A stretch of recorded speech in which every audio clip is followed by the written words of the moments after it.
नमस्कार, संतोष की रिपोर्ट में आप सबों का स्वागत है।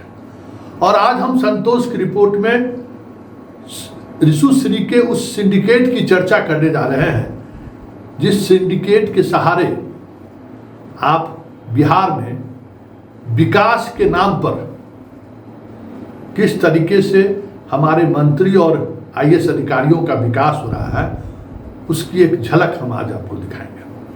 जी हाँ, देखिए, ऋषुश्री को लेकर ये सबसे बड़ा और सबसे अहम खुलासा है।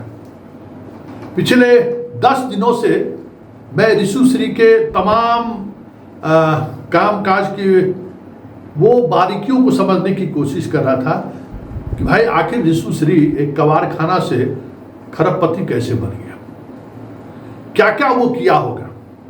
तो भवन निर्माण विभाग में, हेल्थ डिपार्टमेंट में और शहरी जो अर्बन डेवलपमेंट विभाग है उसके कंपनी के द्वारा जो काम किया गया उसमें लगभग 50 से अधिक टेंडर को हमने बड़ी गौर से देखने की कोशिश की, परखने की कोशिश की और समझने की भी कोशिश की। और इसके लिए कई लेयर पर अधिकारियों से भी, जो टेंडर के प्रक्रिया से जुड़े हुए जो अधिकारी होते हैं उनसे भी हमने बात की, बड़े बड़े ठेकेदारों से भी हमने जानने की कोशिश की कि ये सब क्या है। देखिए, ये हैरानी वाली बात है कि भवन निर्माण विभाग में जो उसने काम किया है 17-18 प्रोजेक्ट ऐसा है जिसमें वो मतलब जैसे मान लीजिए सरकार का 300 करोड़ का काम का उन्होंने बीट रखा और ये 250, 240, 260 मतलब 10%, 15% बिलो में जाकर ये टेंडर लिया है।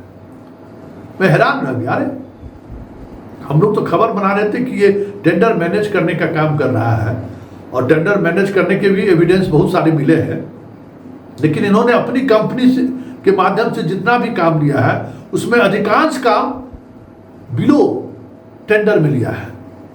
अब आप समझ लीजिए, मतलब कहीं से भी आप उसको उस टेंडरिंग प्रक्रिया के तहत पकड़ नहीं सकते हैं भाई। देखिए, बिलो में।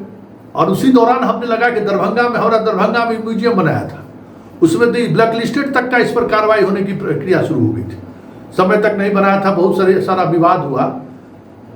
उसी तरीके से हेल्थ डिपार्टमेंट में 17% बिलो पर ये टेंडर लिया है। हाँ, अर्बन डेवलपमेंट में इसका मनमानी चला है, ये साफ दिख रहा है।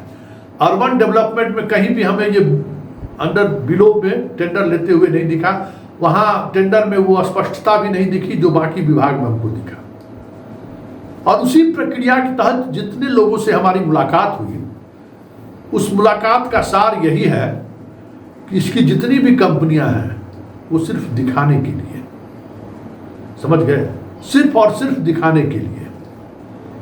और इस बात को समझने के लिए आप समझ जाइए कि आपको लगता होगा कि संतोष सिंह रिपोर्ट कर रहे हैं, देख रहे हैं, इनके तमाम कंपनियों का माइक्रो लेवल पर क्या क्या खास है उस पर पिछले कई दिनों से अध्ययन चल रहा था। हमारी जो टीम है उस पर अध्ययन कर रहा था। दुबई में बैठे हम अपने मित्र से भी लगातार संपर्क में हैं और उनसे भी समझना चाह रहे थे कि भाई दुबई, ये जो दुबई में खेल है, आखिर दुबई में पैसा पहुंचना आसान कैसे है, कैसे बिहार के ब्यूरोक्रेट और पूर्व मंत्री और वर्तमान मंत्री, पूर्व चीफ सेक्रेटरी रैंक के अधिकारी, इन लोगों का पैसा कैसे पहुंचा होगा।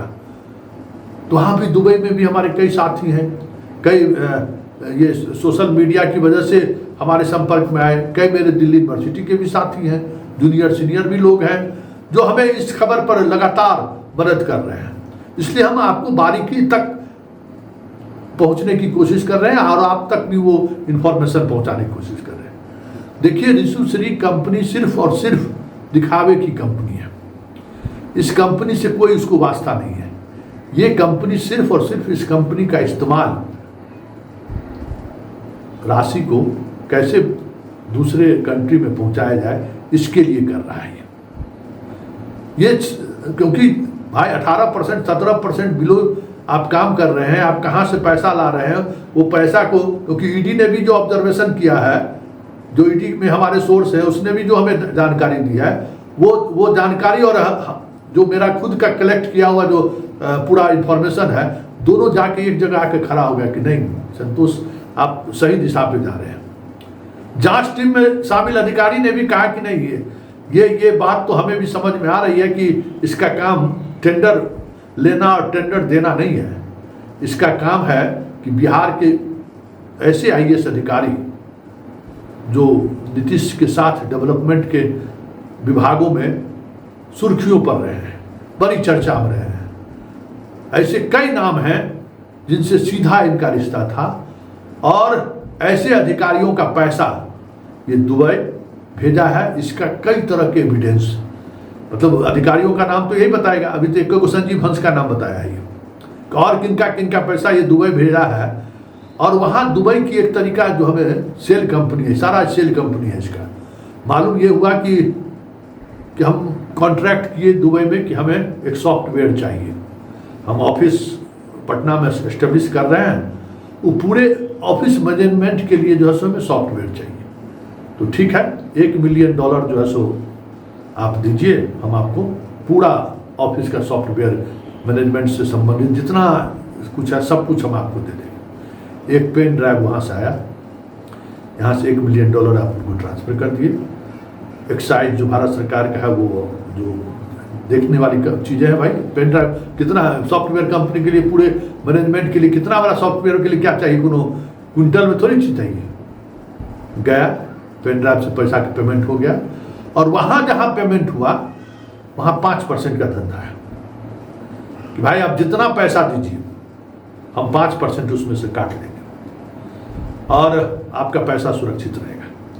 ये एक जो ट्रेंड है दुबई का कि आप वहाँ कंपनी खोलना भी बहुत आसान है, वहाँ कंपनी खोल सकते हैं, वहाँ उसमें पैसा मंगा सकते हैं। हाँ, 5% जो गवर्नमेंट का टैक्स है वो टैक्स आपको देना पड़ेगा। वो इसके अलावा जो जिसके माध्यम जिसके कंपनी में आपने पैसा भेजा है वो 5% वो लेगा आपसे, और आपका पैसा सुरक्षित है।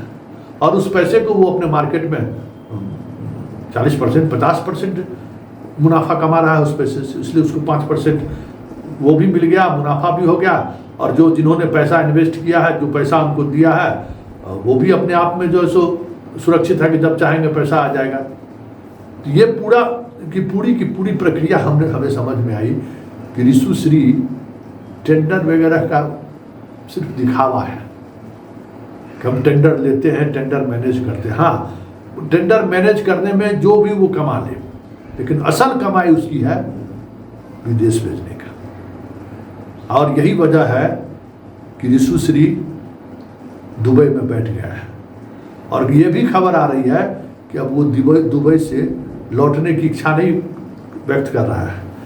जो जिनका पैसा उनके माध्यम से गया है, वो लोग भी उनको कह रहे हैं कि बेटा तू अब वहीं रह जाओ, उसमें से कुछ पैसा लेकर तुमको दिक्कत हो तो कुछ पैसा तुम खर्च कर सकते हो, लेकिन रहो वहीं, अब तुमको बिहार आने की जरूरत नहीं है। तो ये है रिशु श्री का सत्य। पिछले 10-12 वर्षों से बिहार के ब्यूरोक्रेट और नेता और इंजीनियर विकास के नाम पर जो लूट किया है, उस पूरे लूट की राशि कहीं न कहीं रिशु श्री के सहारे विदेश में भेजा गया है, विदेश में भेजा जा चुका है। ईडी भी इसी संदर्भ में जांच भी कर रही है, और ईडी अपने एफआईआर में इस बात का जिक्र भी किया है कि रिशु श्री के माध्यम से बहुत बड़े स्तर पर पैसे का ट्रांजैक्शन विदेश में हुआ है, दुबई और यूरोप में। इसलिए एफआईआर में ये बात उन्होंने लिखवा दिया है। साथ ही उसने एफआईआर में ये भी लिखाया है कि बिहार के सीनियर आईएएस अधिकारी, वरिष्ठ अधिकारी अज्ञात में अभियुक्त बनाइए उनको, इसलिए उनको अभियुक्त भी बनाया गया। अब देखना दिलचस्प होगा कि ईडी की कार्रवाई कब तेज होती है, क्योंकि जो ईडी के जो हमारे सोर्सेज हैं जिनसे हम लगातार संपर्क में रहते हैं और कई तरह की जानकारियां हमें मिलती रहती है, खबर यही है कि एचएम समझ सकते हैं कि हरी झंडी का इंतजार हो रहा है, क्योंकि यह केस पूरी तौर पर कहीं न कहीं नीतीश कुमार के शासनकाल में जो लोग लाभुक रहे हैं, चाहे वो नेता हो चाहे वो ब्यूरोक्रेट है, उनकी क्या उपयोगिता आज रह गई है। ईडी पर नजर रखने वाले, ईडी के सहारे ऑपरेशन कराने वाले जो लोग हैं, फिलहाल उसके मूल्यांकन करने पर जुटे हुए हैं। मूल्यांकन हो रहा है कि अगर हम ईडी की इस कार्रवाई को फ्री हैंड दे देते हैं तो फिर जिन नेताओं के ऊपर ये गोल गोल घूम रहा है, वो नेता हमारे लिए कितने महत्व का वस्तु है। आजकल वस्तु है ना भाई, सरकार गठन के समय में इसकी क्या भूमिका हो सकती है। ये जितने अधिकारी हैं जिनका जेल जाना तय है, जैसे ही हम फाइल खोले तो इन अधिकारियों के जेल जाने से, इन अधिकारियों के एक्सपोज होने से 2025 के विधानसभा चुनाव पर क्या प्रभाव पड़ सकता है, इन तमाम बातों पर अभी मंथन चल रहा है। इसलिए जो आगे की जो प्रक्रिया है ना, उस प्रक्रिया में जो एजेंसी है फिलहाल फूक फूक कर कदम रख रही है। वैसे ऋषु श्री से जितनी जानकारी ईडी को मिलनी चाहिए थी, या ईडी जितनी जानकारी लेना चाह रहा था, वो सारी के सारी जानकारी ईडी के पास उपलब्ध है। और उसी जानकारी के आधार पर ईडी 11 जगह पर छापेमारी किया था, जिसमें 8 करोड़ से अधिक भवन निर्माण के इंजीनियर इन चीफ के आवास से मिला था, और बाकी पैसे भी अन्य डिपार्टमेंट के अधिकारियों के यहाँ से मिला था। वो इसलिए पूरा, और उन अधिकारियों के यहाँ से जो फाइल वगैरह मिली है वो सब कुछ तैयार है, सब कुछ एविडेंस, उसके आधार पर कहाँ कहाँ देश में संपत्ति अर्जित की गई है इन ब्यूरोक्रेट और नेताओं के द्वारा, वो संपत्ति भी चिन्हित कर दी गई है कि बेंगलोर, दिल्ली, मुंबई, नागपुर, भुवनेश्वर, ये कुछ शहर है, चंडीगढ़, ये कुछ शहर है जहाँ ये लोग इन्वेस्ट किए हैं किसी न किसी रूप में।